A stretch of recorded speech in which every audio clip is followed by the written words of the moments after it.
On April 24, 1964, a police officer in Socorro, New Mexico, chased what he thought was a speeding car off the highway and into the desert. What he found instead would become one of the most credible UFO encounters ever documented. His name was Lonnie Zamora. He was a respected sergeant with the Socorro Police Department. And what he saw that evening has never been explained. It was just before 6 in the evening. Zamora was pursuing a black Chevrolet south of town when he heard a loud roar and saw a flame in the sky. Bluish-orange, descending toward a dynamite shack in the distance.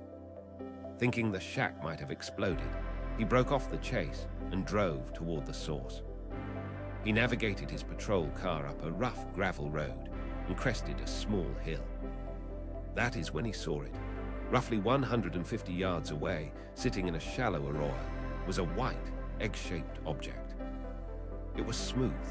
It had no wings, no markings he could immediately identify, and it rested on what appeared to be metallic legs. Standing beside it were two small figures in white coveralls. They appeared to be the size of children, but their proportions were not those of children. Zamora described them as small and humanoid. One of them seemed to turn and look directly at him as though startled. Zamora radioed dispatch, reporting a possible accident. He stepped out of his car and began approaching on foot. Then the roar returned, low at first, building in intensity. A blue and orange flame erupted beneath the object. Zamora dove for cover behind his car, knocking off his glasses. When he looked up, the craft was rising slowly, hovering just above the ground.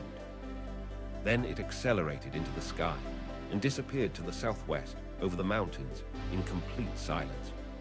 Lonnie Zamora was no fringe conspiracy theorist. He was a decorated law enforcement officer who had served the Socorro Police Department for years. His colleagues described him as honest, reliable, and not given to exaggeration or fantasy. Sergeant Sam Chavez of the New Mexico State Police arrived at the site within minutes of Zamora's radio call. He found Zamora visibly shaken, pale and sweating. Chavez saw the physical traces on the ground himself. Other officers arrived shortly after. None had reason to doubt Zamora's account. He had no history of fabrication. He sought no publicity. In fact, the attention that followed the incident distressed him for the rest of his life. He simply reported what he saw, the same way he would have reported a traffic accident. The physical evidence was documented within hours. FBI Agent J. Arthur Bynes, Jr., and Army Captain Richard T. Holder arrived at the site that same evening. They found 4 symmetrical impressions pressed into the hard desert soil, consistent with landing pads bearing significant weight. The impressions formed a precise quadrilateral. Nearby, a shallow trench marked the ground where the object appeared to have scraped upon initial contact. Greasewood bushes at the site were still smoldering. The roots of the vegetation were charred, and the burns were localized in a pattern inconsistent with any conventional fire. Photographs were taken, measurements were recorded, soil samples were collected. Project Blue Book investigator Dr. J. Allen Hynek traveled to Socorro personally to examine the site. His conclusion was unambiguous.